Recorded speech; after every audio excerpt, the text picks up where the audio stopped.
un paciente quemado. Ustedes no se imaginan lo difícil que es para mí dar una conferencia sentada. Quienes han dado la materia conmigo saben que yo me muevo mucho, pero nada, estamos en esta nueva, en esto que nos tocó y tenemos que, quiero decirle que si en algún momento ustedes no entienden algo, en ese momento ustedes pueden o anotar y hacer la pregunta al final o como ustedes gusten, ¿ok?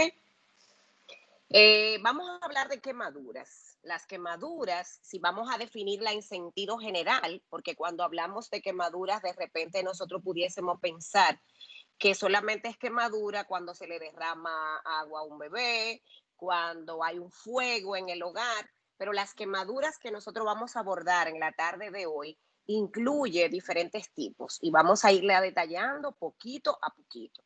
Entonces, ¿cómo yo defino lo que es una quemadura? Es una lesión traumática que compromete la piel, puede comprometer las mucosas y los tejidos subyacentes y que pueden ser causadas por agentes físicos, químicos y biológicos. O sea que ya estamos viendo que hay una amplitud en cuanto a la etiología de las quemaduras.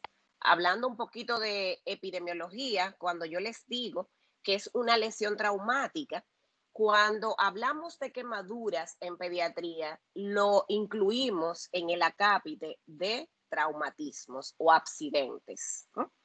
Entonces, es algo accidental, algo que ha ocurrido agudo y vamos a ver cómo se comporta. El tipo de lesión, ¿de qué va a depender? Que yo tenga un niño que se me pueda agravar o un niño que tenga una complicación por la quemadura o un niño que se pueda ir a la casa. Eso va a depender del tipo de lesión, dependerá de la cantidad de energía involucrada. Me explico. No es lo mismo que yo tengo un paciente que haya tenido un contacto con un agente por mucho tiempo, con una energía bien elevada, y también eso va a hacer que el paciente pueda tener unas lesiones más importantes, el tiempo de acción y las características de la zona afectada. ¿A qué nos referimos con las características? Es importante saber que hay diferentes zonas del cuerpo que si ocurre una quemadura, como son las zonas de pliegue, pues el problema se agrava un poquito. Y vamos a ver que eso constituye un criterio de ingreso en el paciente pediátrico. El paciente puede tener repercusiones locales o sistémicas. Lo primero que ustedes como médico en una emergencia van a ver, les llega un paciente quemado, no le vamos a poner apellido porque se quemó, pero hay una lesión en su piel. ¿Mm?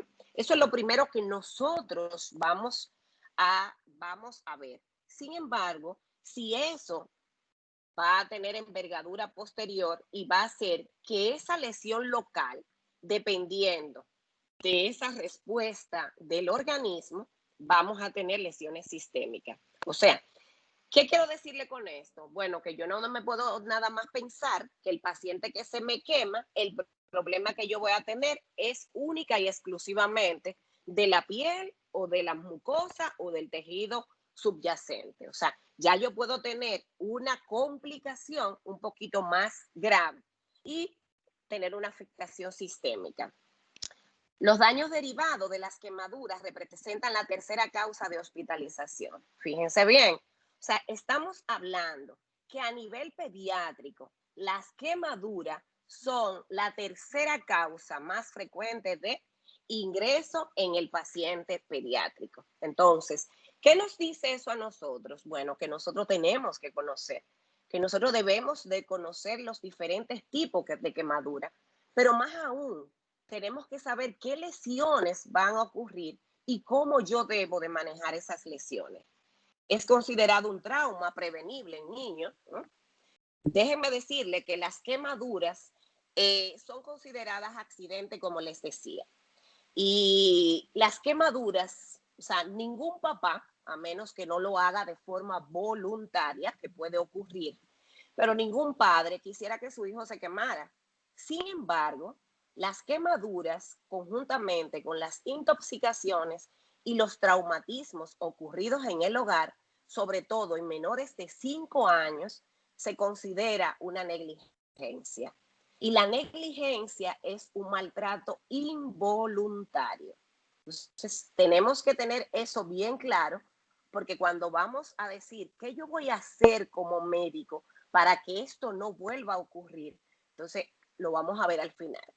En el hogar es donde ocurren más frecuentes las quemaduras. Si yo les preguntaría a ustedes cuál es el sitio, y cuando yo hablo hogar, no significa el hogar donde yo vivo con papá y mamá. Puede ser que ese niño lo cuiden en otro hogar, ¿no? Lo tenga una cuidadora, eso es un hogar. O sea que regularmente las quemaduras en pediatría ocurren a nivel en el hogar, más frecuentemente. Como todo, o sea, yo tengo una entidad clínica y yo tengo que tener mis objetivos bien definidos. ¿Eh? ¿Cuál es mi objetivo número uno? Yo ser capaz como médico de identificar al paciente quemado. O sea, ese va a ser mi objetivo número uno. Yo voy a aplicar las evaluaciones de manera sistematizada en cada paciente. ¿Qué quiere decir eso? Cuando yo tengo un paciente quemado, yo tengo que abordar ese paciente por prioridad. ¿Mm? Y vamos a ver que las quemaduras hay prioridades. ¿Mm? Entonces, vamos a establecer las medidas terapéuticas del paciente según las manifestaciones que presente y las comorbilidades. ¿Mm? Yo tengo que clasificar las quemaduras según la extensión. ¿Por qué? Porque yo tengo que saber qué extensión de ese cuerpo tiene ese niño quemado. ¿Qué tan profundo es esa quemadura? ¿Mm? Yo tengo que determinar cuáles pacientes deben de ser considerados como gran quemado. Y aquí voy a hacer una parada técnica. Es importante que nosotros como médicos sepamos qué es un gran quemado.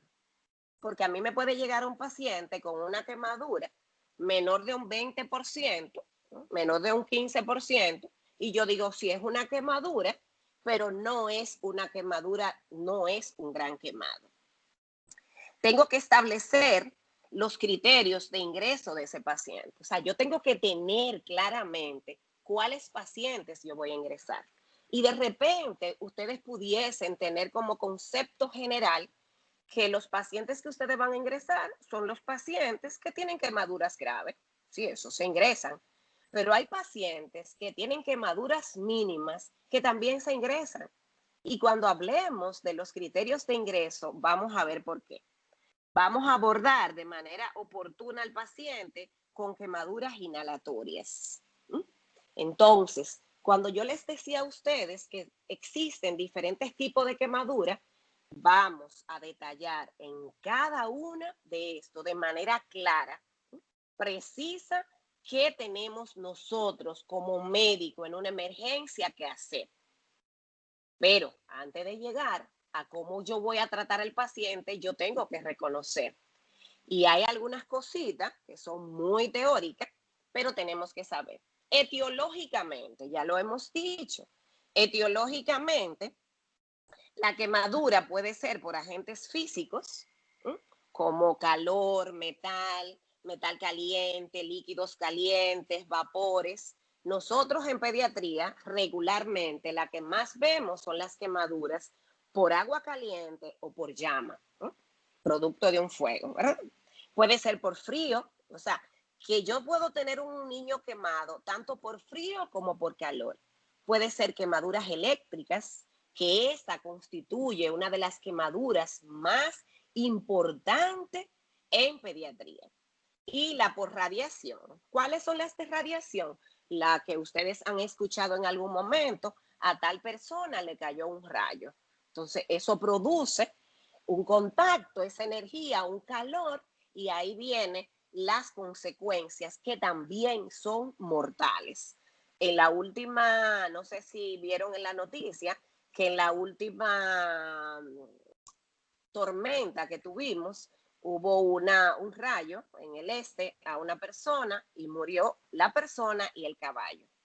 Agentes químicos, ahí están los ácidos, los álcalis, que de repente nosotros pensábamos que el malo de la película era el ácido, o sea que el ácido era lo más grave. Sin embargo, sabemos que el álcali va a causar importantes lesiones en el niño. Los agentes biológicos, o sea, los seres vivos, sobre todo, por ejemplo, en el mar. Entonces, ya vemos toda una gama de factores o de agentes etiológicos que me pueden llevar a mí a que el paciente sufra una quemadura. Entonces, yo la voy a clasificar. ¿Cómo yo clasifico las quemaduras? Las quemaduras yo la puedo clasificar por su extensión y hay una tabla. Probablemente algunos de ustedes han oído la regla de los nueve, perdón. ¿Qué pasa con la regla de los 9 en pediatría? Que hasta los 14 años no es una prueba fiable. Entonces existe la prueba que se mide, o la tabla, que es la de Luth y Brauer.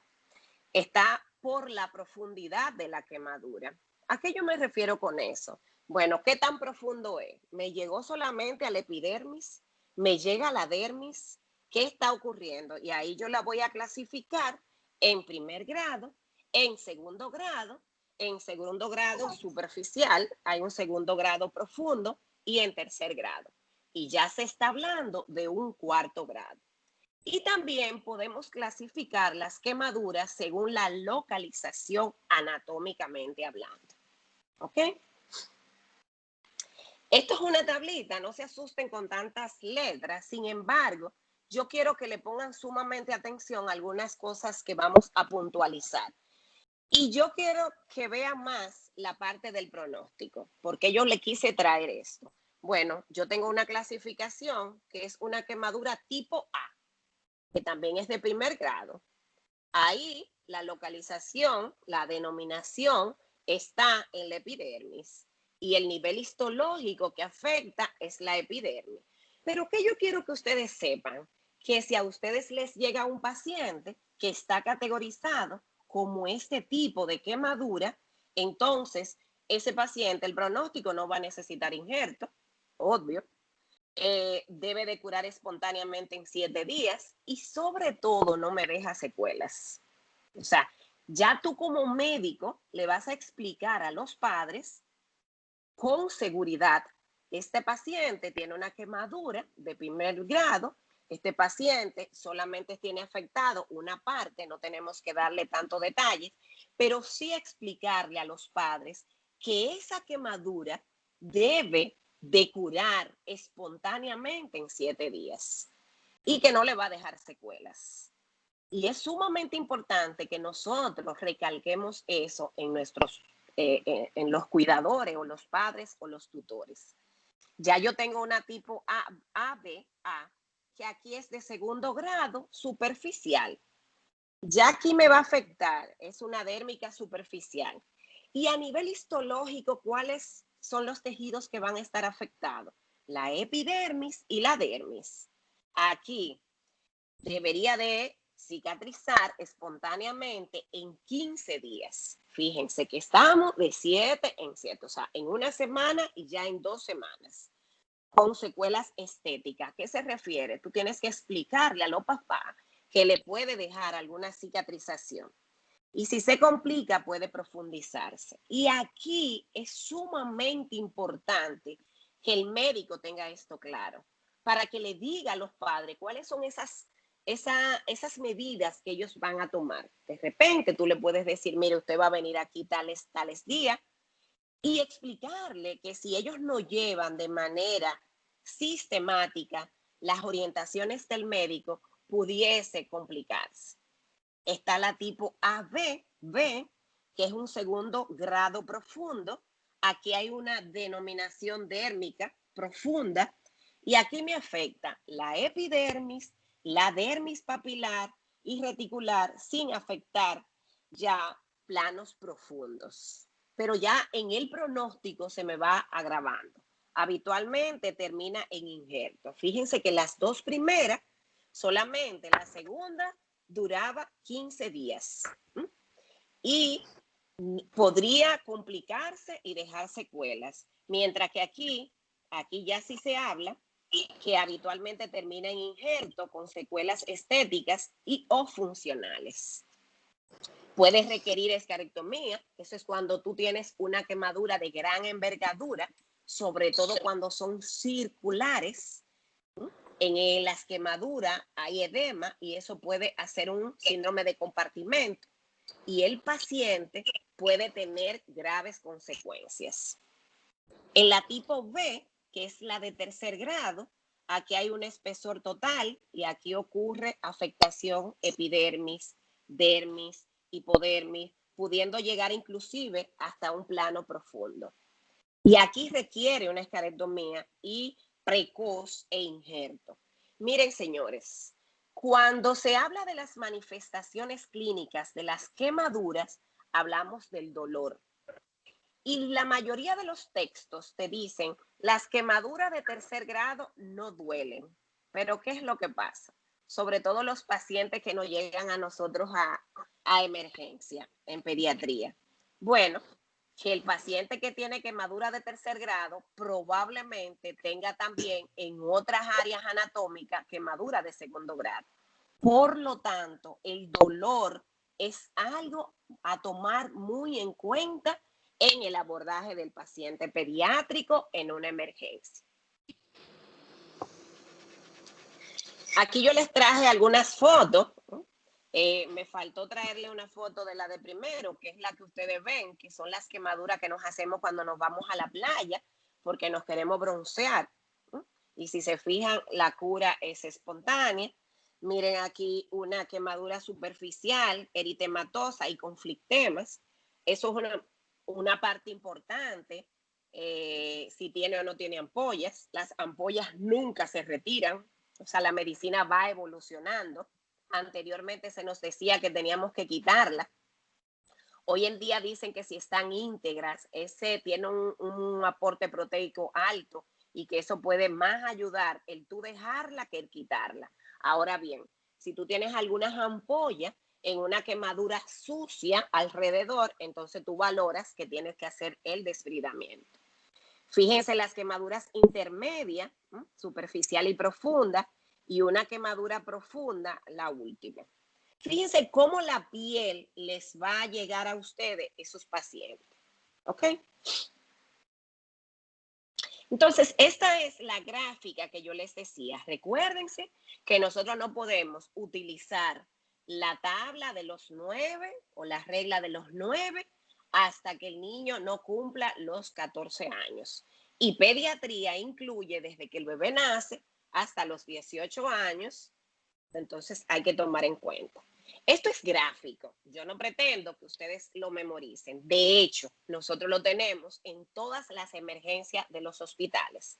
Está esa tabla en un mural donde el médico, cuando le sigue el paciente, ya a medida de que ya haya una experiencia, pues evidentemente ya uno lo hace como una poesía. Pero para ustedes, si ustedes ven, le voy a recalcar algo, y es que fíjense cómo yo tengo que mientras más pequeño es el niño, la cabeza es más grande. ¿Y qué me dice a mí?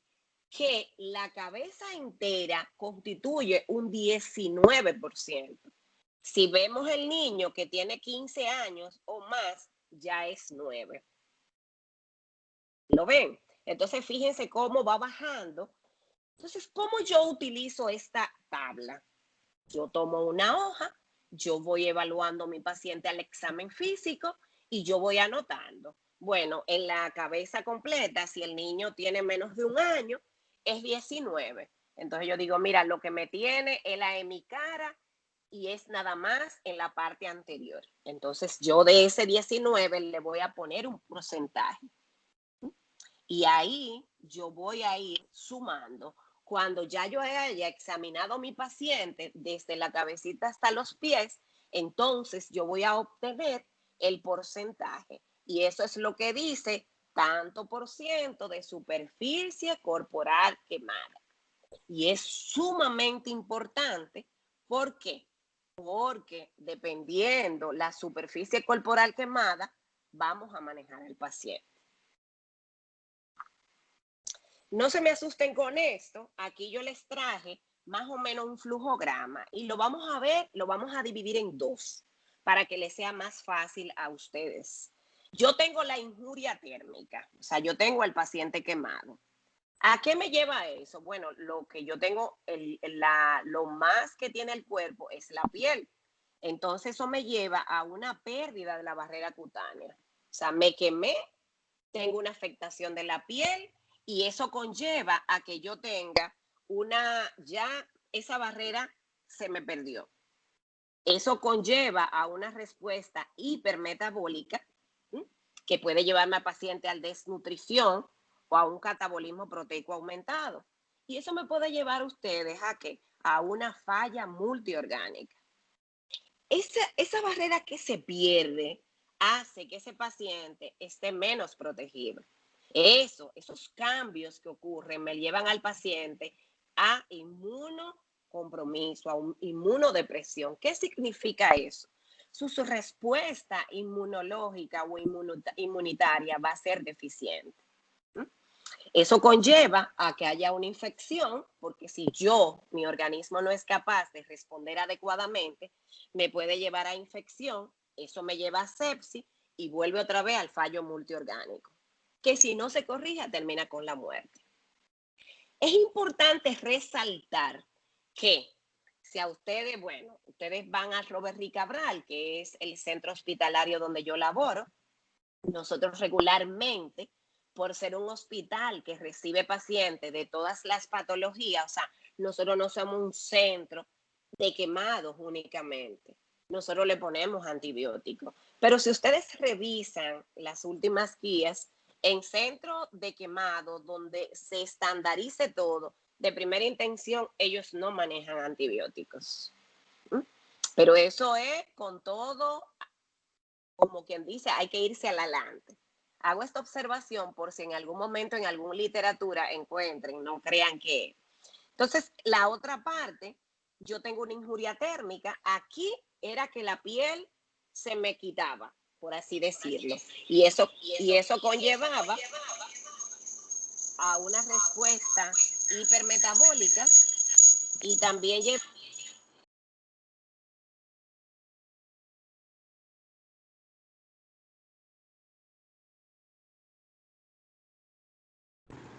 Yo creo que Doctora, está en mute. Si lo puede quitar, por favor.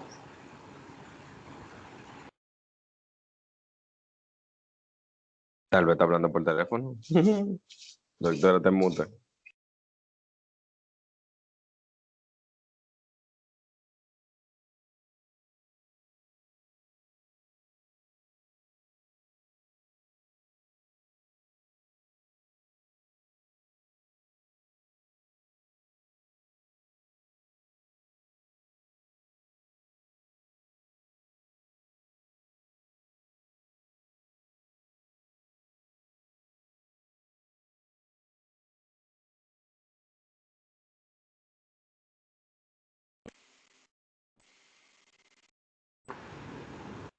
La Génesis seguro. me oyen ahora. Sí. Sí, doctora, ya se escucha. Okay. Entonces, les decía que Pero, esto es, ya doctora, terminamos, esta parte no se oyó. no te escucho. Ya era eso que no se estaba viendo la PPT. Pero ya puedo continuar. Pero ya se oyó.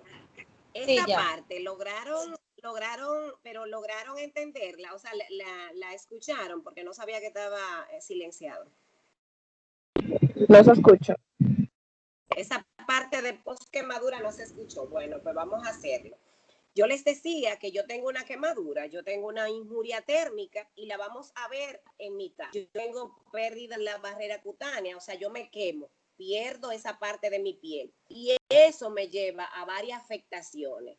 Respuesta hipermetabólica, que me vaya a llevar a desnutrición y un aumento del catabolismo. Pero también esa pérdida de la barrera cutánea me lleva a inmunodepresión, conllevándome a que eso se puede infectar y posteriormente hacer una sepsis y fallo multiorgánico. Y me quedé en la injuria térmica de la parte izquierda. O sea, me quemé. ¿Qué es lo que pasa con esa quemadura? Posteriormente, ese paciente va a tener edema. Por eso los niños quemados o los pacientes quemados una de las medidas que nosotros tenemos que tomar en cuenta es retirar todas las prendas. ¿Por qué? Porque va a venir un edema y eso puede comprometer. Tengo un edema. ¿Qué pasa con el edema? Me lleva a mi principal complicación de mis primeras 24 horas del paciente quemado, que es el shock hipovolémico. O sea, yo tengo una pérdida de líquido que se está extravasando y eso conlleva a que el paciente se me haga o llegue o caiga en un shock hipovolémico. Cuando yo tengo esa afectación, yo tengo afectaciones a diferentes órganos y vamos a ver los tres principales. Vamos con los pulmones. No necesariamente el paciente porque tenga una quemadura, por ejemplo, en la cara o en el abdomen, no pueda llevarte a hacer una afectación pulmonar. Sí, lo puede hacer. Entonces, ¿qué es lo que me lleva a mí esa quemadura? O sea, si yo no voy corrigiendo eso, el paciente se me pone en un shock hipovolémico. ¿Qué pasa a nivel pulmonar? El paciente se mete en insuficiencia pulmonar. ¿Qué es insuficiencia? Bueno, es la incapacidad que yo voy a tener de perfundir y oxigenarme. Y eso conlleva a un síndrome de distrés respiratorio agudo. A nivel de los riñones, que es una afectación muy frecuente, puede haber necrosis tubular. ¿Por qué ocurre la necrosis? ¿Perdón? No se oye. Sí, se escucha. Sí, se escucha. Entonces, a nivel de los riñones, yo voy a tener necrosis tubular. ¿Por qué ocurre? O sea, yo tengo una pérdida de líquido. ¿Y qué pasa? Bueno, ¿qué pasa cuando yo tengo pérdida de los líquidos? Los riñones lo que hace es que comienzan y dicen, no, espérate, yo tengo poco líquido, yo te voy a mandar una orina más oscura y poca cantidad. Pero si ese manejo de líquido yo no lo hago de manera adecuada, eso se me van a necrosar los túbulos renales. Y ya eso es irreversible.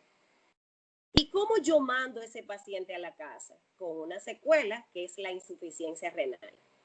A nivel de los intestinos, esa misma baja perfusión, esa misma hipo por manejo de líquido, me lleva a un hilo intestinal y eso me lleva a una translocación bacteriana, que puede ser que se agudiza más por lo inmunodeprimido que me convierte a mí las quemaduras y también por el hilio adinámico. ¿Por qué?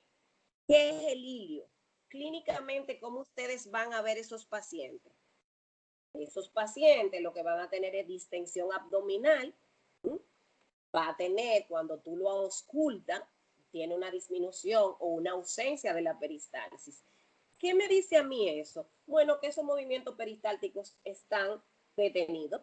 ¿Y qué pasa con eso? Que esas bacterias se van a quedar ahí y ahí viene el problema.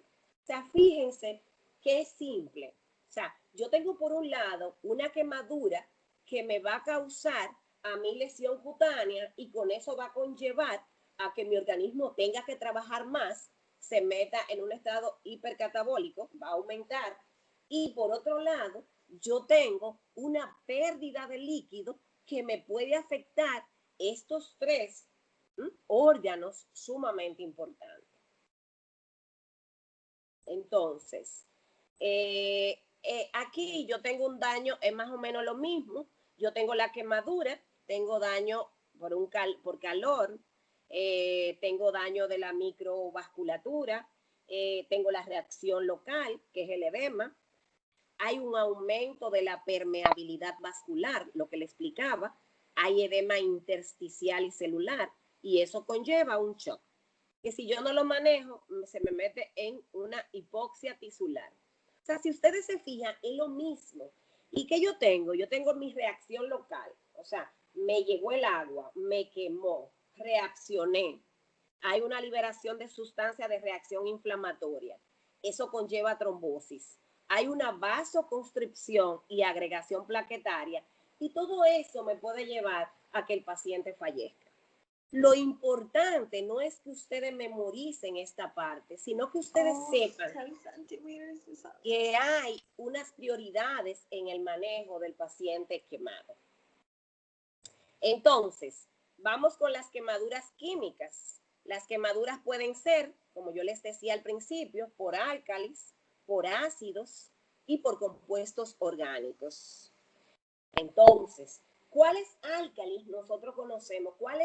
Ustedes me preguntarán, bueno, ¿cómo llegan esos niños quemados? Bueno, el álcali, nosotros vemos muchos pacientes quemados con desgrasantes, o sea, sustancias, lejías, sustancias caseras que están en la casa y eso el niño no sabe.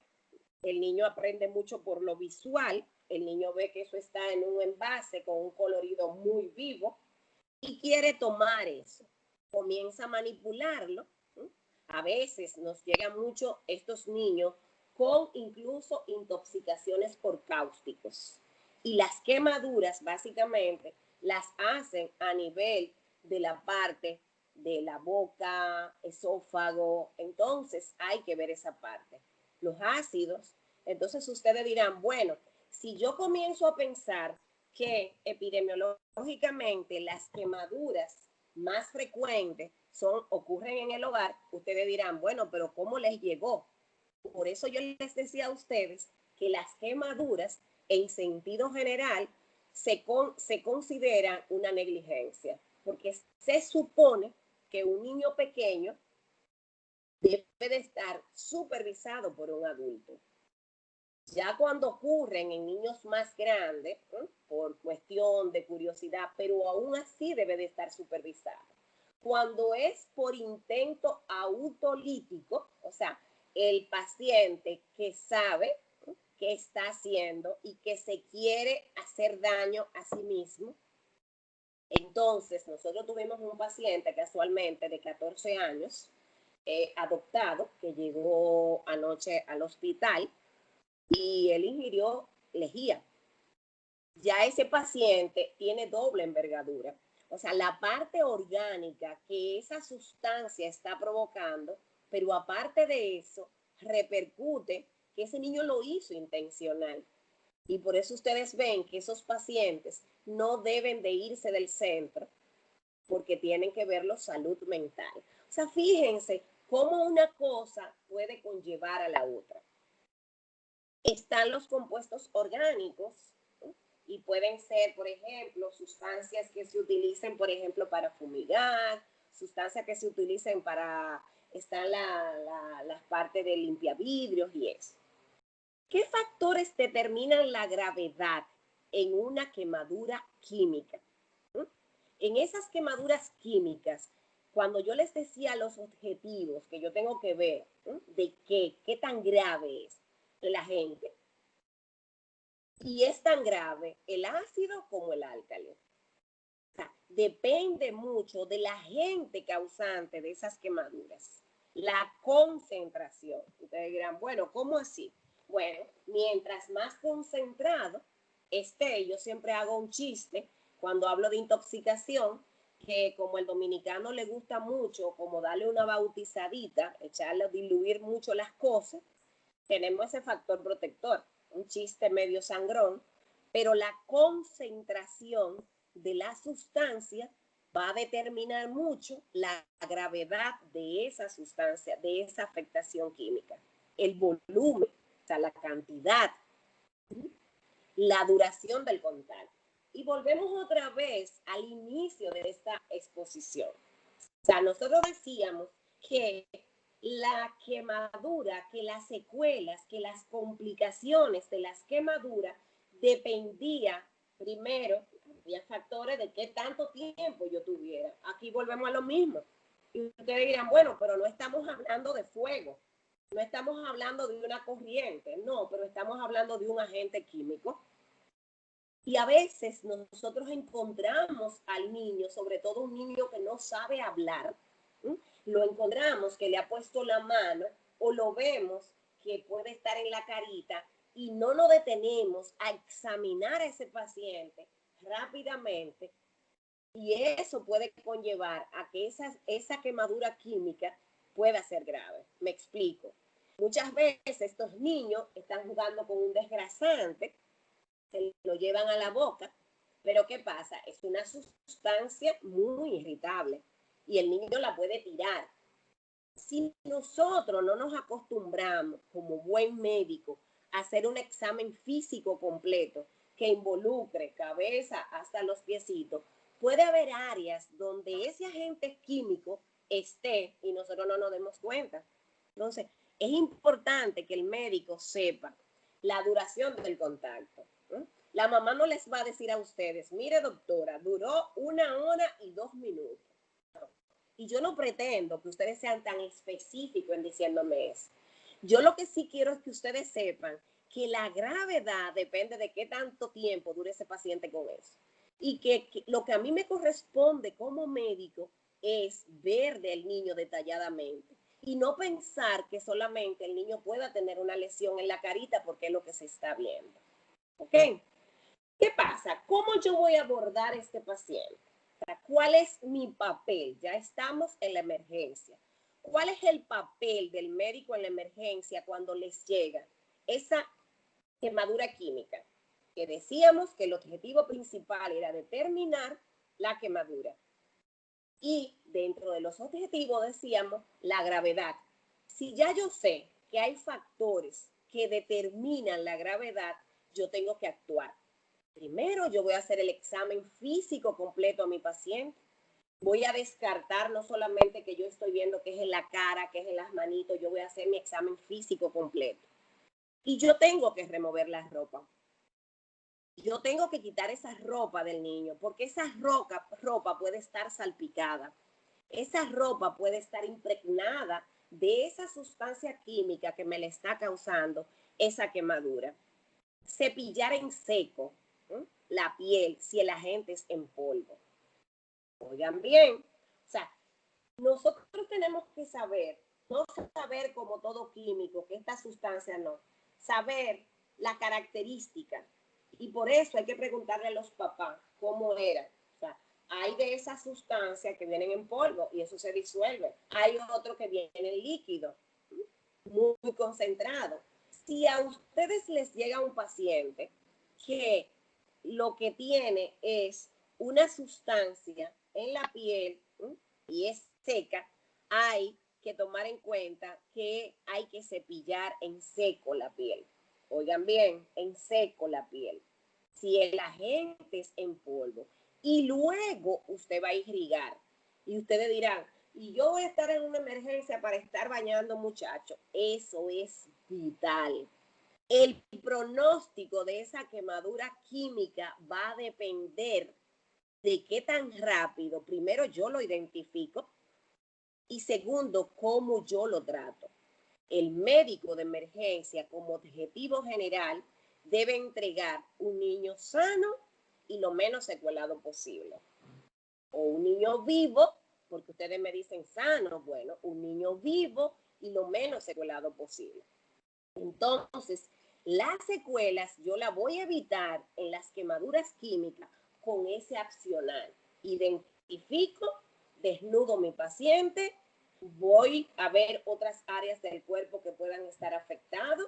Si identifico que el químico es en polvo, voy a cepillar la piel en seco, como quitando esa parte, y luego voy a irrigar con gran cantidad de agua. Si ustedes se fijan, yo no he utilizado ningún fármaco ahí.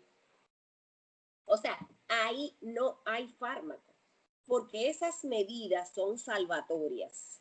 ¿Y qué yo tengo como esa medida? Bueno, que me vas a evitar, porque mientras más tiempo dure ese químico en la piel de ese niño va a tener mayor lesión, mayor profundidad, ya las quemaduras van a ser de gran envergadura y probablemente algo que ustedes pudieron haber evitado solamente quitando la ropa, cepillando si es seco, echando mucha agua, se te queda que el cirujano plástico es el que va a tener que resolver. ¿Ok? Lesiones oculares, como les decía, ese niño que no tiene control, que lo hace de manera accidental, cuando se pone en contacto, ya sea en la piel o en la boquita, y tira ese producto o por su misma incapacidad, porque es un niño que no tiene esa destreza, y salpica, le puede caer en los ojos. Y entonces, ¿qué vamos a hacer si las lesiones son oculares? Porque ya dijimos, si las lesiones son en la piel, ¿qué vamos a hacer? Pero si son oculares, ¿qué vamos a hacer? ¿Irrigar con agua o solución fisiológica? O sea, ya nosotros entramos a lo que nos gusta cuando estamos en la etapa de ustedes. El manejo del paciente en la emergencia.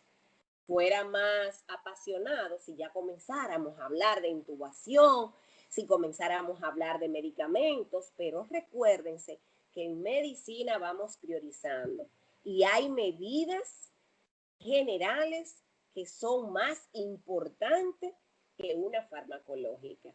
Porque, por ejemplo, ¿cuándo yo utilizaría en una quemadura un fármaco?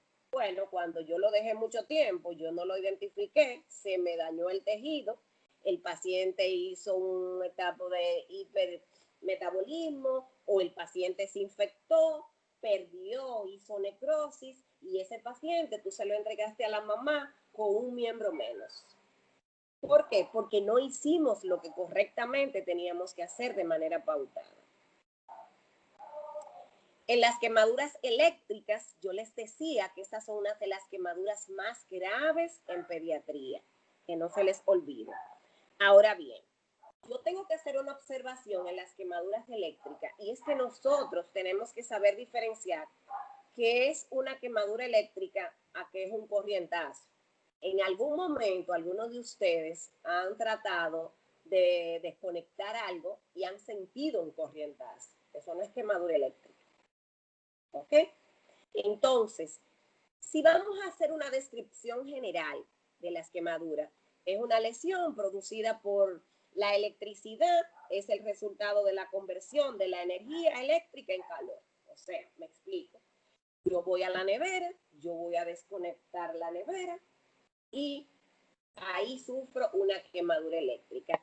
¿Cuál fue el agente etiológico primario? La electricidad. Ese es mi agente biológico primario.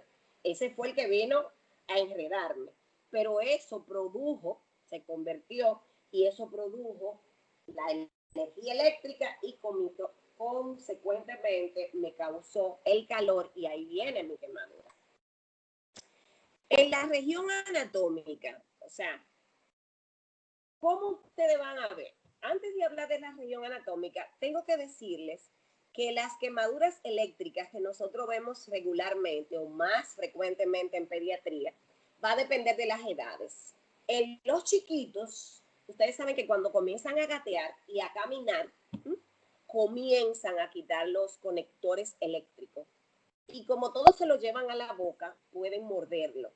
Y por eso a ustedes se les puede llegar paciente clínicamente con lesiones en la boquita, con áreas ya de pérdida de tejido, porque fue que mordió el conector.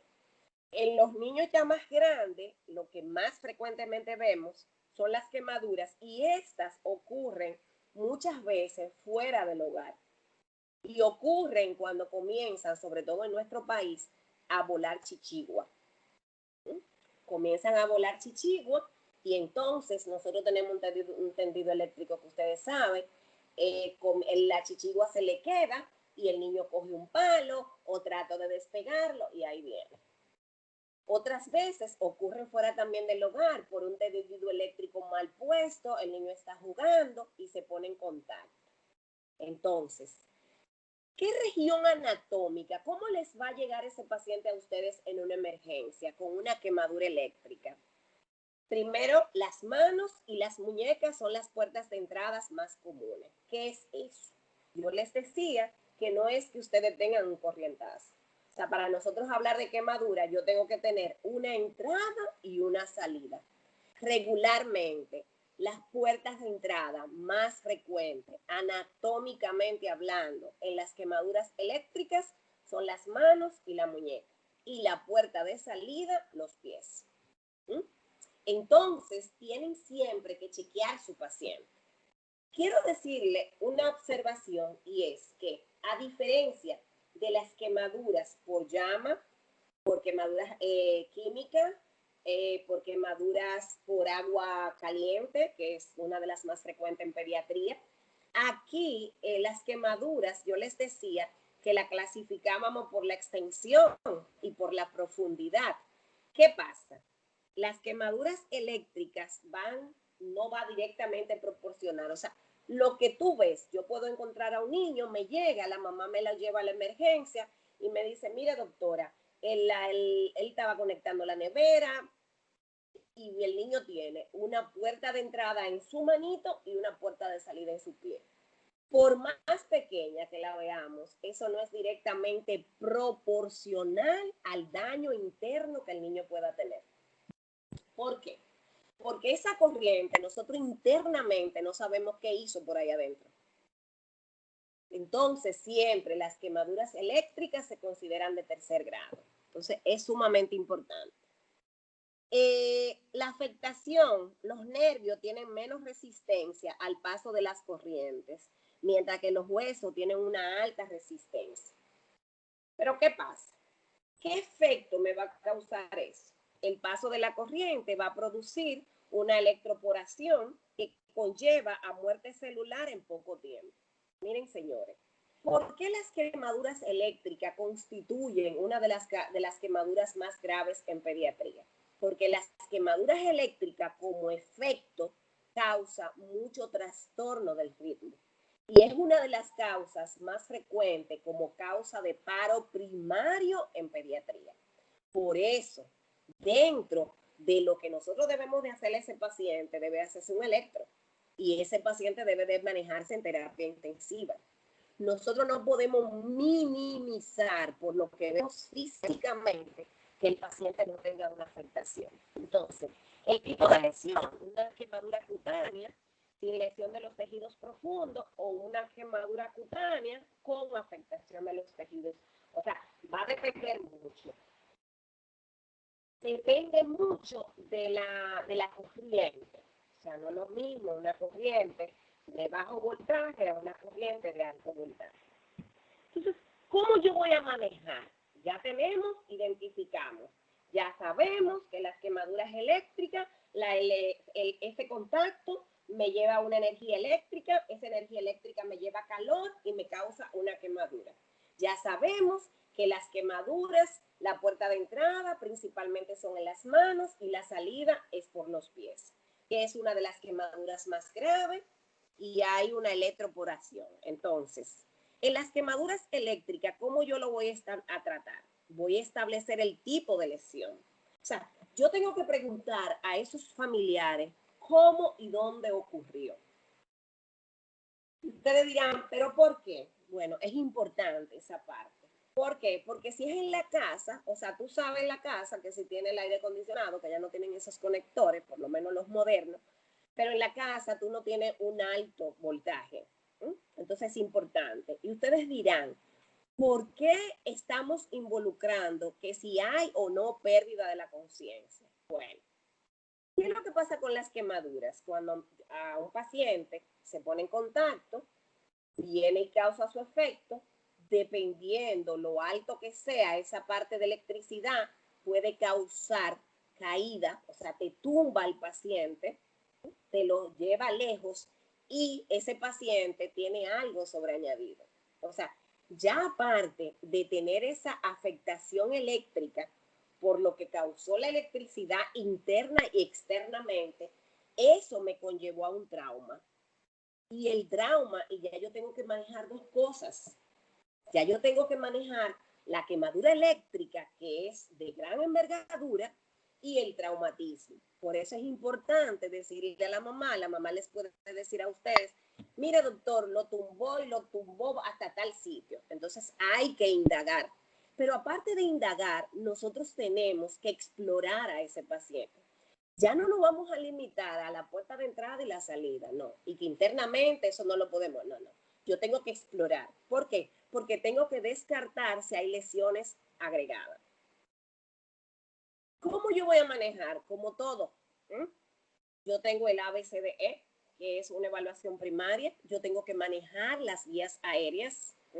Fíjense que tengo que manejar mis vías aéreas. Tengo que dar líquidos. Tengo que resucitar hídricamente. ¿Por qué? Porque cuando nosotros hablábamos de ese cuadrito de fisiopatología, decíamos que teníamos una extravasación y decíamos que había un escape y había pérdida de líquidos y que eso me podía conllevar a mí a un choque hipovolémico. Entonces yo tengo que ver esa parte, yo tengo que manejar. Y utilizamos el Parkland, que ahorita no nos gustan los números a los médicos, pero vamos a ver claramente. ¿Qué analíticas yo voy a utilizar en estos pacientes? Voy a hacer analíticas de rutina, que incluye hemograma, examen de orina, pero fíjense que aquí está el electro. Yo tengo que hacer un electrocardiograma. ¿Por qué? Porque una de las afectaciones más importantes de las quemaduras eléctricas es a nivel cardíaco. Me puede causar paro, señores. Tengo que hacer química y electrolitos. El tratamiento, bueno, depende de la envergadura. Si yo tengo un paciente que tiene una puerta de entrada, una de salida, no tiene una lesión anatómicamente visible con pérdida de tejido porque el niño no duró tanto en contacto, yo voy a priorizar mi parte interna. Yo voy a ingresar a ese paciente, voy a hacer un electro, voy a vigilar con un monitor constante por si ese paciente me hace cualquier alteración o me hace cualquier parada cardíaca. Si el paciente fue con un alto voltaje, entonces ya ahí yo tengo y hay pérdida del tejido, entonces ya aparte de manejar todo lo que hemos dicho que siempre se va a hacer, hay que plantearse si le vamos a hacer un tratamiento quirúrgico. Pero ¿qué nos corresponde a nosotros como emergencia? Porque yo no les puedo decir a ustedes por las secuelas. La secuela lo va a manejar el cirujano plástico, ese plástico reconstructivo. ¿Qué nos toca a nosotros como médico de emergencia? Bueno, en ese quemado eléctrico, si tiene una quemadura circular, yo tengo que hacer una escarectomía. O sea, yo tengo que descomprimir para que ese edema que tiene no me esté afectando tanto esos nervios y me pueda hacer también un síndrome de compartimento. ¿Okay? Están las quemaduras térmicas. Primero, antes de la evaluación primaria, yo tengo que clasificarla. Ya hemos hablado, tenemos la tabla, que ya sabemos, y que mientras más chiquito es el bebé, el mayor volumen es de la cabeza. Entonces yo la clasifico. Estoy en la emergencia, me llega un niño que lo traen porque la mamá estaba haciéndole el chocolate y el chocolate se le derramó. Entonces ahí yo voy a clasificar al paciente si la quemadura es de primero, segundo o tercer grado. ¿Qué voy a hacer aquí? Aquí, señores, el punto clave, aparte de la evaluación en ese paciente, que voy a hacer siempre, fíjense que aquí yo puse una F. La F, o sea, ya aquí no se va a limitar a la A, B, C, D, E, sino que hay una F. La A, ¿a qué se refiere? La A son las vías aéreas. Y cuando yo hablo de vías aéreas, ¿a qué yo me refiero? Que yo tengo que tener permeabilizadas mis vías aéreas. Y es sumamente importante yo saber la localización de esa quemadura. Porque si ese niño tiene quemadura en la cara o en el cuello, ya yo debo plantearme un abordaje de esas vías aéreas más agresivo. Y ese es un paciente que probablemente yo lo tengo que intubar. ¿Por qué? Porque probablemente cuando me llega a mí, a poco tiempo de haber ocurrido la quemadura, el niño no tiene ese edema marcado que hablábamos en la fisiopatología. ¿Qué va a pasar cuando el niño comience a edematizarse? Esas vías aéreas se van a cerrar y el paciente les hace una parada. Y probablemente tú tengas la oportunidad de intubarlo, pero estás faltándote tiempo. Y en medicina y en emergencia el factor tiempo es vital. La ventilación, yo tengo que fijarme. Recuérdense que hablábamos de la fisiopato y habíamos hablado de la parte a nivel pulmonar. ¿Qué me puede ocurrir? Yo tengo que ver o auscultar a ese paciente, ver si el paciente tiene dificultad respiratoria, si tiene estertores, ruidos agregados, si tiene disminución del murmullo vesicular. En la circulación, yo tengo que ver cómo está la circulación. Yo tengo que ver, voy a tomar frecuencia cardíaca, voy a tomar tensión arterial, voy a palpear los pulsos. voy a ver el llenado capilar. En la D, el neurológico, yo voy a ver si ese paciente me está respondiendo adecuadamente. Hago una escala de Glasgow o hago una evaluación ABPU, que es, está alerta, me responde al verbal, al estímulo verbal, me responde a estímulo doloroso o simplemente no me responde. La exposición es vital. O sea, ¿hay algún evento que me esté agravando? Recuérdense que tenemos un paciente quemado donde la barrera de la piel está quitada. Entonces, ojo con esos pacientes. Si tú no tomas en cuenta, ese paciente se te mete en una hipotermia. Y tú buscando causa de que por qué el paciente no te está respondiendo y es porque no te has fijado que el paciente tú lo tienes con una corriente de aire, con una piel que ha perdido y encima lo tienes con aire acondicionado. Entonces, y la F, que es la resucitación del líquido. ¿Por qué? Porque eso es lo que me puede llevar a que el paciente se me muera en 24 horas. Si a ustedes le preguntan, en el paciente con quemadura de esta situación, ¿qué es lo primero que yo tengo que atender a una emergencia? Aparte de mi ABCDE, el manejo de líquido, que no se les olvide. Nosotros utilizamos una fórmula que es de Parkland, y Parkland se utiliza de 3 a 5, pero a mí no me interesa que ustedes se aprendan esos dos numeritos por lo menos ahora. ¿Qué me interesa que ustedes queden claros? Que el Parkland, cuando yo hago ese cálculo, me va a dar un número. Pongan ustedes que me dio 1000 ml. Esos 1000 ml, ¿cómo yo lo voy a distribuir? La mitad, que es 500, yo tengo que ponérsela las primeras 8 horas. Y los 500 restantes, las 16 horas después. Pero esas primeras 8 horas indican desde que el paciente se quemó. Y hago la observación porque puede ser que el paciente se paró en un hospital de su comunidad, ahí duró 2 horas, en el camino duró 2 horas y me llegó a Robert Reed con ya 4 horas. Entonces, esos 500 yo lo tengo que poner en esas 4 horas. ¿Ok? Otra parte importantísima es el manejo del dolor. Yo no sé quién ha dicho que a los niños no les duele, a los niños les duele.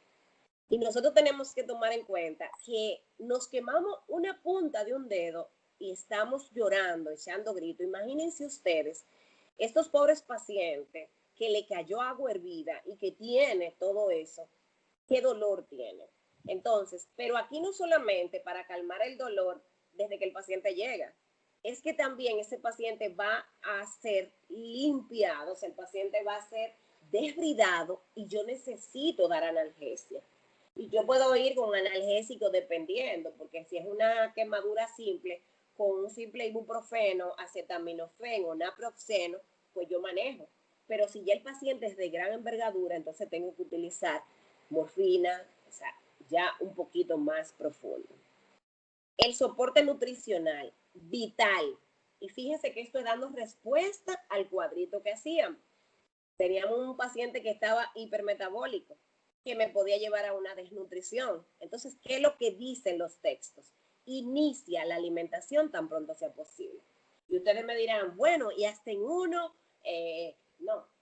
Tienes un paciente de 3er grado y no es que tú le vas a dar, porque no es que va a utilizar la vía oral, evidentemente, si no puede, no puede, pero tú tienes la vía enteral. Y no es llevarte que los papás digan, no, no me le pongan ese aparato, esa sonda, él se está tomando un chin de leche, él se está tomando en una...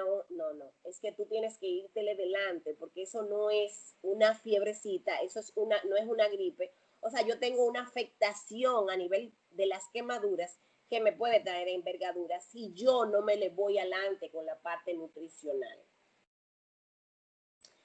La profilaxis es sumamente importante. Manejamos casos sumamente importantes. Concho, le sacamos a ese paciente que llegó con una quemadura de 3er grado y le dimos el manejo de líquido, manejamos el dolor, manejamos la nutrición y se nos olvidó preguntarle a la mamá sobre el esquema de inmunización. Y después viene el paciente como soldadito de plomo, como si fuese un tétanos. Pero nada más no es el tétanos, que a veces nos circunscribimos mucho nada más en eso. A veces esos pacientes no tienen vacuna. Y yo tengo un paciente que ha perdido la piel. O sea, tengo un paciente que tiene un estado hipermetabólico. Tengo un paciente que está inmunodeprimido y yo no lo he vacunado. Entonces, yo tengo que ver ese esquema de inmunización, siempre hay que ver esa tarjeta.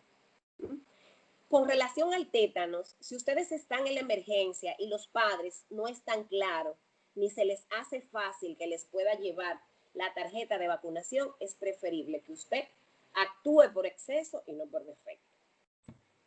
La fisioterapia vital, sobre todo en niños más grandes. ¿Qué pasa? Una quemadura, señores, hay un cambio en su cuerpo. Cuando vimos el cuadrito que la clasificábamos en pronóstico, nosotros veíamos que algunas pueden tener secuelas. Pero no solamente es eso. El niño que se quemó la carita, que se quemó las manos, tenemos que tener el apoyo psicológico, porque ese niño va a volver a la escuela, ¿sí? Y él tiene que tener la aceptación. Pero nada más no es manejar a los niños, manejamos los padres. La mamá que no quiere que le vean la cicatriz y siempre le pone la ropita manga larga. Y el niño va copiando y ya el niño no quiere dejarse ver ni siquiera de sus hermanos. Entonces esa parte es importante. Prevención, yo les decía en lo primero. Es que no fue que ocurrió, ok, ocurrió, no, ya, yo lo manejé y todo estuvo bien, y le pregunté si la vacunaron, ya hice todo lo que usted ha dicho. Ahora, es orientar para que no vuelva a ocurrir.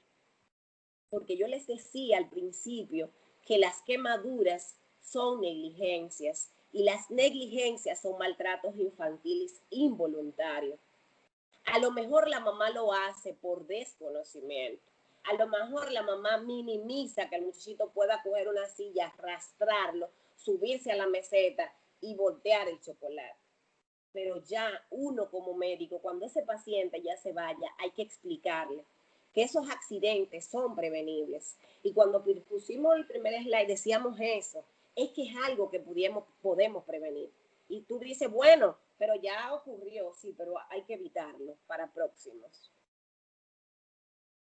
En las quemaduras inhalatorias, aquí es una de las quemaduras también muy graves en pediatría, y aquí tiene una envergadura, igual que el quemado eléctrico que se caía también. Se manifiesta por disfunción de las vías aéreas y sistemas respiratorios que pueden aparecer los primeros 5 días después de haberse inhalado el humo. Oigan bien, o sea, que nosotros tenemos que darle mucha importancia a la historia clínica. Por ejemplo, a ustedes le puede llegar unos vecinos que llegan con el niño y ustedes han oído muchas veces que los padres salen, lo dejan con candado y dejan una vela prendida, se incendia la casa y cuando los vecinos logran entrar, ya el niño ha inhalado humo. Aunque ese paciente les llegue a ustedes aparentemente bien o clínicamente sin ninguna manifestación, eso es uno de los pacientes que ustedes tienen que captar. ¿Por qué? Porque como consecuencia tenemos envenenamiento por monóxido de carbono, que es también una gravedad extrema.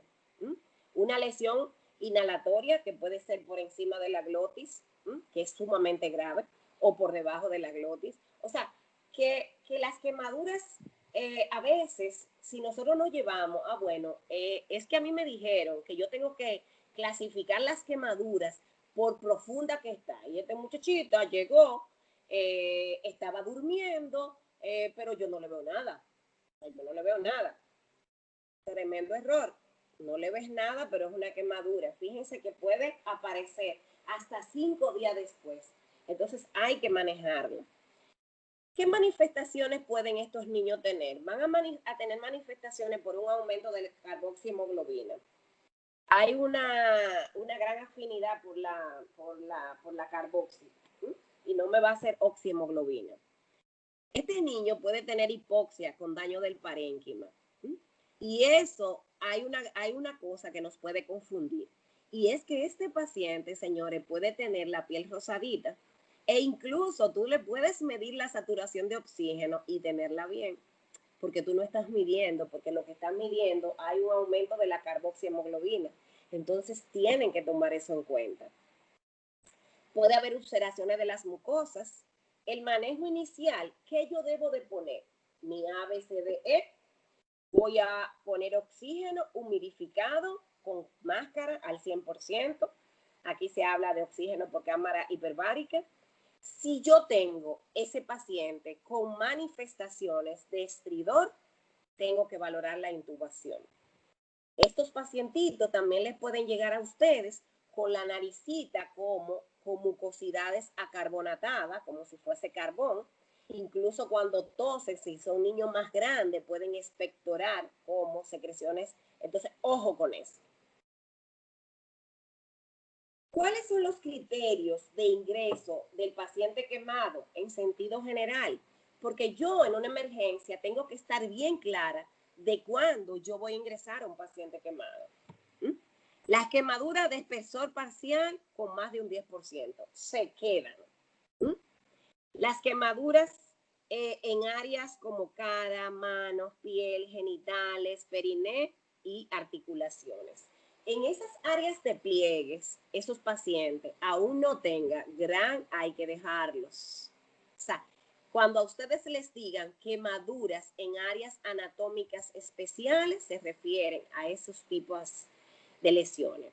Quemadura de tercer grado, en cualquier edad, no importa la edad, si usted la clasificó de tercer grado, ese paciente se queda.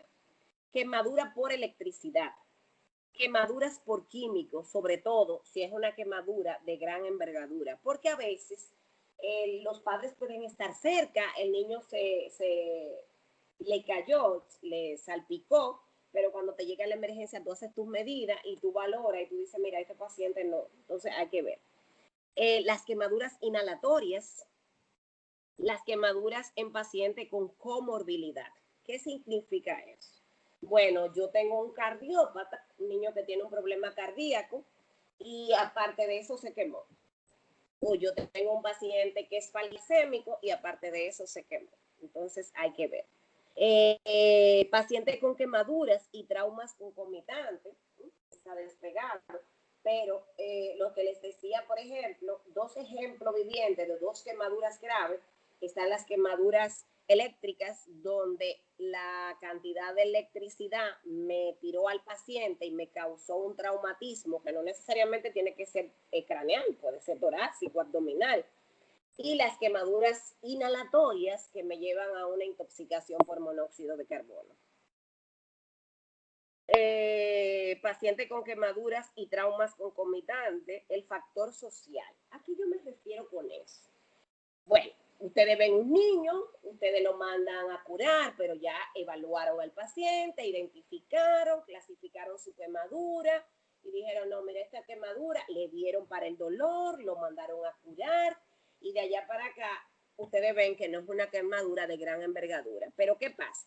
Es una quemadura que ustedes consideran que el niño debe de venir por lo menos interdiario a curarse, pero el niño vive en Yamasá. Y la mamá te dice claramente, no, yo no tengo dinero para venir diariamente ni interdiario. Y tú no tienes la facilidad o la certeza de que en su comunidad haya un centro que pueda hacerle la cura de manera adecuada. Ese paciente se capta. Y ustedes dirán, bueno, hasta que se cure, no, por lo menos tú lo dejas a que tú le hagas varias curas y ya cuando hay, entonces uno valora y ya les pone una cita un poquito más lejos. Pero también puede ser que el paciente viva aquí y que el paciente no tenga criterio de ingreso, o sea, no tenga ninguna de esas características. Pero tú dices, le estás hablando a la mamá, mire señora, usted tiene que hacer tal o cual cosa, y la mamá está en Belén con los pastores. No está entendiendo nada. Eso es un ingreso social. Otra cosa importante es cuando sospechamos de maltrato. Y yo preguntaría, es la única pregunta que voy a hacer, me he portado bien, a alguien que no haya dado la materia. ¿Qué características clínicas, si alguien puede contestar, les haría a ustedes sospechar que esa quemadura puede ser producto de un maltrato? Vamos a ver, ¿quién se anima?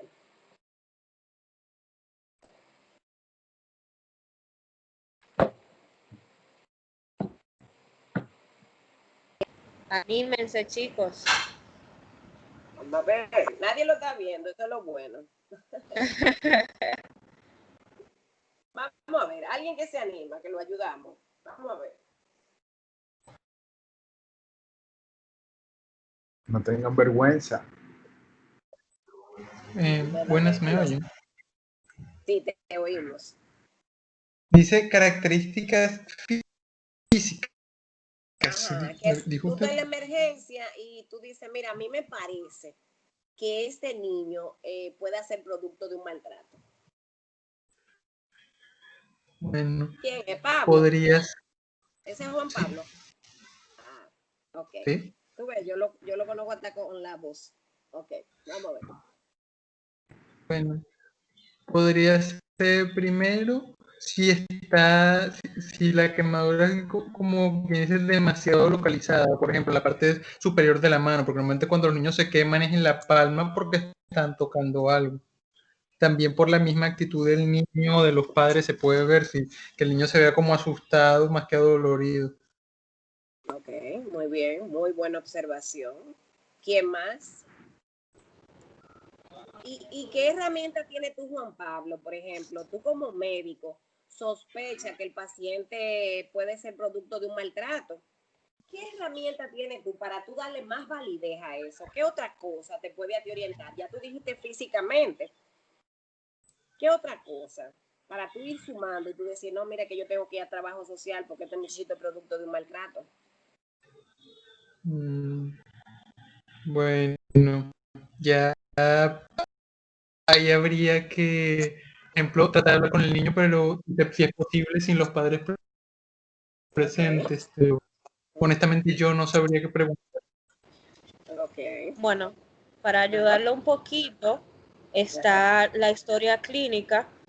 Si la historia no concuerda con cómo está localizada o la forma de la lesión que presenta el niño, es el principal indicatorio. Exactamente. O sea, la mamá nos dice a nosotros, mire doctora, era que yo estaba lavando y tenía un agua hirviendo para bañarlo a él, pero él se puso de molestoso y se pegó de la estufa, pero ustedes ven que nada más tiene la palma de las manos. O sea, ninguna agua es tan selectiva para derramarse y nada más hacerlo. Entonces, Juan Pablo decía que él le preguntaría al niño, él dio un dato importante y él decía que el niño más que dolor se ve asustado y eso le haría pensar a él, y estoy de acuerdo. Pero aquí es una estrategia que les voy a dar, es invéntense algo. Si están los dos papás, entonces ustedes les dicen, le hacen una pregunta y después a uno y al otro te inventan, mire doña, usted salga, qué sé yo qué, y búsqueme un frasco o algo. Y si hay una disociación también en la información, ya no disociación en cuanto a cómo ocurrió el evento, sino en la disociación. O sea, el papá te dice una cosa y la mamá te dice otra también. Además del tipo de lesión.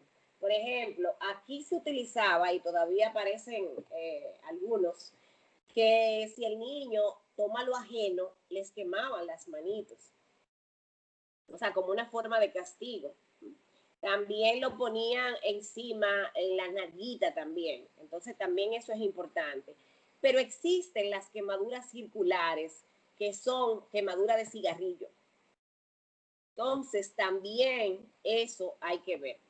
Si ese niño les llega a ustedes ahora quemado y de repente, aparte de llegarles quemado, ustedes ven unas lesiones viejas, ustedes ven que el niño tiene las piernitas con muchísimas cicatrices, o sea que tú dices, no, pero es que la edad de este niño no es para tener toda esa cosa, o puede tener mordiscones, o se ve mal higiénico. Entonces, eso, mal cuidado, eso nos pudiera hacer sospechar.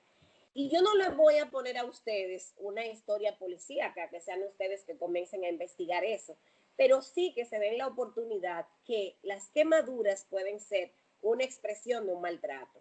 Cuando ustedes como médicos sospechan que el niño pueda ser producto de un maltrato, aún el paciente no tenga ningún criterio para ustedes ingresarlo, es un paciente que se deben de quedar ingresarlo. Están las quemaduras también circunferenciales en tórax, abdomen. Entonces, siempre, esos son los criterios que nosotros tenemos. Yo creo que terminamos. Si hay alguna pregunta, alguna duda, algún comentario. Buenas, doctora. Buenas. Una pregunta. Cuando hablábamos de la fórmula de Parkland, a ver si entendí correctamente, si el paciente me dura, no sé, 5 horas en llegarme, o sea, la mitad de lo líquido se lo doy en las 3 horas restantes. Exactamente. Cuando, Ok. cuando Parkland habla de que tú tienes que dar la mitad del líquido que tú le calculaste, tú vas a hacer un cálculo que se calcula de 3 a 5, el que tú quieres, el número, 3 a 5 por kilogramo por superficie corporal quemada. Fíjense, porque es importante clasificar al quemado como con la superficie, o sea, tú vas sumando. Y te dio 1000, yo te puse un número, 1000. Entonces tú dices, bueno, 500 yo se lo tengo que poner en las primeras 8 horas, pero en las primeras 8 horas de haber ocurrido la quemadura. Porque a veces nos confundimos, y me pasa mucho con los residentes, que entienden que en las primeras 4 horas, en las primeras 8 horas, cuando llegó. Y no. Recuérdense que en toda la fisiopatogenia, en lo que el paciente va llegando, ya ese mecanismo interno está desarrollando toda esa cascada. Entonces, el enfoque de tú como médico en una emergencia, aparte de lo que es la evaluación primaria, que ahí se suma la F, que es restitución de líquido, tu prioridad es manejo hídrico. Fíjense que yo no les puse aquí manejo de antibióticos. No sé si te contesté antes de... Sí. Sí, doctora, me contestó. Yo no le puse manejo de antibióticos. Sin embargo, aquí es una de las patologías donde nosotros los pediatras no somos muy pro antibióticos tópicos. O sea, y no con esto no quiero que se me malinterprete. O sea, no somos muy de que, bueno, vamos a dar. No, nosotros hay patologías que tú tienes que utilizarlo porque eso te va ayudando, te va a ayudar a la terapia sistémica. Pero en las quemaduras utilizamos mucho la sulfadiazina, que son esas quemaduras que se pueden ir a la casa. Ya en las otras se hacen la furosima, el fusidín, hay unas mallitas que se le ponen y eso. Con relación a los antibióticos sistémicos, yo les decía, que no sé si se oyó porque ahí era que fue que se silenció, que yo les decía que si en una unidad de quemados regularmente de primera intención ellos no comienzan con antibióticos. Nosotros sí, porque nosotros decimos, bueno, estamos en un hospital general donde nosotros tenemos una unidad de quemado, pero la gran mayoría de veces, por la gran cantidad que llega a Robert Reed, muchas veces esos niños tienen que ir a salas comunes. Entonces, nosotros comenzamos con antibióticos. Bueno, ¿qué yo tengo? Bueno, en la piel yo tengo strep, tengo staph. Entonces comenzamos con penicilina cristalina, tratando de ser bien de lo simple a lo complejo. Pero igual que con los líquidos, cuando el paciente nos va dando manifestación, entiendas, el paciente comienza a hacer fiebre. Entonces nosotros nos ponemos los guantes y ya no seguimos con penicilina, sino que tomamos hemocultivo y ponemos ceftriaxona y lo combinamos con un aminoglucósido. ¿Por qué? Porque yo le traje lo que ustedes van a hacer en la emergencia, pero el tratamiento post-emergencia es de más envergadura. O sea, ya ahí tú tienes que plantearte la parte infecciosa, por qué el riñón te puede fallar. El riñón me puede fallar al principio por falta de líquido, por la extravasación que me hace una necrosis tubular, pero el riñón me puede fallar también por mioglobulina. O sea, tengo que estar muy pendiente. Entonces, cosas vigilantes en el paciente ya posterior a la salida de la emergencia, la fiebre, tengo que medir diuresis estricta bien. ¿Por qué? Porque yo estoy dando infusión de líquido. Incluso hay situaciones, por ejemplo, que pueden ocurrirle ya en terapia intensiva o en las unidades de quemado, donde el niño esté tan edematizado, donde ya tú has manejado líquido que tú entiendes que de volumen tú no te quedaste atrás y el paciente no orina. Entonces ahí ya tú tienes que plantear, utilizo furosemida, o sea, como diurético para yo forzar ese riñón que me orine. Pero lo que me habían pedido los muchachos era que le hablara básicamente y quise hacerlo bien en una emergencia. Pero si tienen alguna duda post emergencia, nada, aquí estoy. Bueno, si no hay más preguntas, de verdad, doctora, muchísimas gracias por darle su tiempo para nosotros, para poder enseñarnos cosas y reforzar. Muchísimas gracias, de verdad. Se le agradece de parte de la directiva y de todas las personas presentes aquí. Muchísimas gracias, de verdad, doctora. Bello. Bueno, pues nada, yo estoy siempre en la orden. Me apasiona que se interesen en pediatría. Yo siempre lo digo cuando estoy dando mi clase, que el objetivo mío es